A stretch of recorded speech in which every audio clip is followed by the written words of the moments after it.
నేనేం చెప్పినంటే రాబోయే 5 సంవత్సరాలలో ఈ హైదరాబాదు నగరాన్ని అభివృద్ధి చేయడానికి 1,50,000 కోట్ల రూపాయలతోని మేము అంచనాలను ప్రతిపాదిస్తున్నాము. నేను చెప్పిన 1,50,000 కోట్లలో అవుటర్ రీజనల్ రింగ్ రోడ్కే దాదాపుగా 35,000 కోట్లు అవుతాయి అధ్యక్ష. కేంద్ర ప్రభుత్వం ఒకవేళ ముందుకు వచ్చిస్తే 50% వాళ్ళు ఇస్తారు అధ్యక్ష. భూసేకరణ కూడా కేంద్ర ప్రభుత్వం 50% ఇస్తుంది అధ్యక్ష. రేడియల్ రోడ్స్ వేస్తే ఒక 15,000 కోట్లు అవుతుంది అధ్యక్ష. మెట్రో రైలు విస్తరించడానికి ఇప్పుడున్న 78 కిలోమీటర్ల మెట్రో విస్తరణ కోసం మనకి 24,000 కోట్ల రూపాయలు అవుతుంది అధ్యక్ష. ఇవాళ సుంకిశాల నుంచి ఇతర ప్రాంతాల నుంచి నగరానికి అవసరమైన తాగునీళ్లు తీసుకురావడానికి మనకు 2,000 కోట్లు అవుతుంది అధ్యక్ష. గోదావరి జలాల నుంచి ఉస్మాన్ సాగర్ హిమాయత్ సాగర్కు నీళ్లు తీసుకురావాలంటే ఒక 7-8,000 కోట్ల రూపాయలు అవుతుంది అధ్యక్ష. ఇవన్నీ కాంక్రీట్ ప్రపోజల్స్ అధ్యక్ష. సిటీలో కూడా స్ట్రాటజిక్ రోడ్స్ కానీ లేకపోతే రోడ్ డెవలప్మెంట్ అథారిటీలో వివిధ రోడ్లను విస్తరించడానికి కానీ అవసరమైతే కొత్త రోడ్లు వేయడానికి కానీ ప్రణాళికలు చేస్తున్నాం అధ్యక్ష. నిన్నగాక మొన్న వచ్చిన మొదటి 100 రోజులు ఎక్కడేముందో వీళ్ళు గుంతలు దోయిపోయారా గుంతలు చూసుకునికే సరిపోయింది. 100 రోజులు పార్లమెంట్ ఎన్నికలు అయిపోయింది. మేము పని మొదలుపెట్టింది ఎన్ని రోజులు అయింది అధ్యక్ష? ఏదో మేము మంచి ఆలోచనతో పోతుంటే అప్పుడే అంత అయిపోయినట్టు. 10 ఏళ్ళు ఏళ్ళనోడు 7 లక్షల కోట్లు చేసి పారిపోతే 10 నెలలు కూడా కాలేదు అధ్యక్ష. వాళ్ళు చేసిన అప్పులకు మిత్తిలు మేము 43,000 కోట్లు కట్టినాం అధ్యక్ష. అయినా ఇంకా ఏందో సాధించాలని ఏంది అధ్యక్ష తాపత్రయము? ఏందా బాధ? ఎప్పటికీ మీ దగ్గరనే ఉంటుందా? మీరే గిట్ల దివాలగాలు మీరే గిట్ల అనుకుంటే నిజాం ఎంత బాధపడి ఉండాలి అధ్యక్ష? 7 తరాలు ఏలిన 220 సంవత్సరాలు ఏలిన నిజాం నవాబు రాజ్యం పోతే ఎంత బాధపడి ఉండొచ్చు అధ్యక్ష? నిజాం నవాబులే ప్రజాస్వామ్యానికి తల ఒగ్గి ప్రజలకు ప్రభుత్వాలు ఇచ్చి భూములు ఇచ్చి వాళ్ళు కట్టినవే కదా అధ్యక్ష. ఇవాళ అసెంబ్లీ ముందరలోనే అసెంబ్లీ ఎవరు కట్టిరు అధ్యక్ష? ఉస్మానియా యూనివర్సిటీ క్యాంపస్ ఎవరు కట్టినరు అధ్యక్ష? నిజాం కాలేజ్ ఎవరు కట్టినరు అధ్యక్ష? ఆలియా స్కూల్ గర్ల్స్ స్కూల్ ఎవరు కట్టినరు అధ్యక్ష? ఉస్మానియా హాస్పిటల్ ఎవరు కట్టినరు అధ్యక్ష? హైకోర్టు బిల్డింగ్ ఎవరు కట్టినరు అధ్యక్ష? అండర్ గ్రౌండ్ డ్రైనేజ్ ఎవరు కట్టినరు అధ్యక్ష? పురాణ పూల్ ఎవరు కట్టినరు అధ్యక్ష?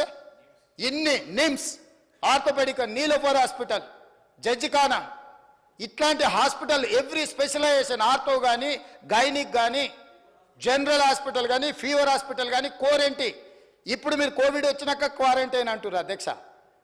వీళ్ళందరూ పుట్టకముందే నిజాం గుర్తించి ఇట్లాంటి రోగాలు వస్తాయని quarantine hospital Niloufer hospital Nallakunta దగ్గర తెలుసు కదా అధ్యక్ష, మనం చూసిందే కదా.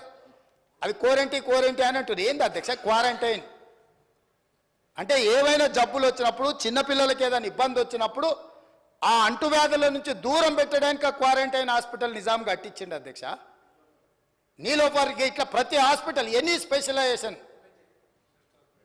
క్యాన్సర్ వకారాబాద్ టీబీ హాస్పిటల్ కోసం वकाराबाद का हवा लाखों की दवा उताई है ना, खाली हवा से అన్ని ఆలోచనలతోని మెడిసినల్ ప్లాంట్స్ తోని నీకు ఒక మంచి అర్బన్ ఫారెస్ట్ ఇచ్చిపోయింది అధ్యక్ష నిజాం. ఇన్ని అద్భుతాలు ఉన్న నగరం అధ్యక్ష ఇది.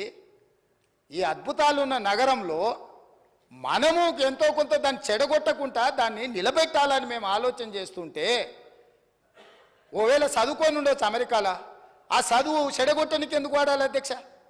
మంచి కోసం వాడవచ్చు కదా. ఇప్పుడు మనకు ఒకవేళ చదువు ఉంది, అవగాహన ఉంది, ఏదైనా ఉంది అనుకోండి అధ్యక్ష, మీకు చిన్న మాట చెప్తా అధ్యక్ష. మన అనుకోకుండా బట్టల షాప్ కొని ఏదో కొనుక్కుందామని అండర్వేర్ డ్రాయర్ తీపిస్తే వాడు మంచి ఇంగ్లీష్లో మాట్లాడుతుండు. నేను అడిగినా, ఇంత మంచి ఇంగ్లీష్ ఉండి అండర్వేర్ డ్రాయర్ అమ్మే పని ఏం చేస్తున్నావు అంటే, నేను కూడా కేటీఆర్తో పోటీ వాడి మాట్లాడగలను సార్. మాటలు నాలెడ్జ్ కాదు, లాంగ్వేజ్ నాలెడ్జ్ కాదు. నాలెడ్జ్ వేరు, లాంగ్వేజ్ వేరు. లాంగ్వేజ్ ఈజ్ ఓన్లీ కమ్యూనికేషన్ కోసం ఉండేది. అంటే నీలాకి ఇంగ్లీష్ వచ్చిన వాళ్ళు ఇక్కడ హోటల్లో ఫుడ్ ఆర్డర్ తీసుకున్నట్టు ఆడిపోతే నీలాగానే ఇంగ్లీష్ మాట్లాడుతుంటాడు. మేము ఎప్పుడైనా కొంచెం మంచి హోటల్కి పోతే వాడు వచ్చి మెనూ ఇచ్చేసి మంచి ఇంగ్లీష్లో మాట్లాడతాడు అధ్యక్ష. సో దాని మాత్రాన మంత్రి అవుతాడా? అవగాహన చెయ్యాలన్న ఉద్దేశము, ప్రజల ఆమోదం ఉంటే నాయకులం అవుతాం అధ్యక్ష.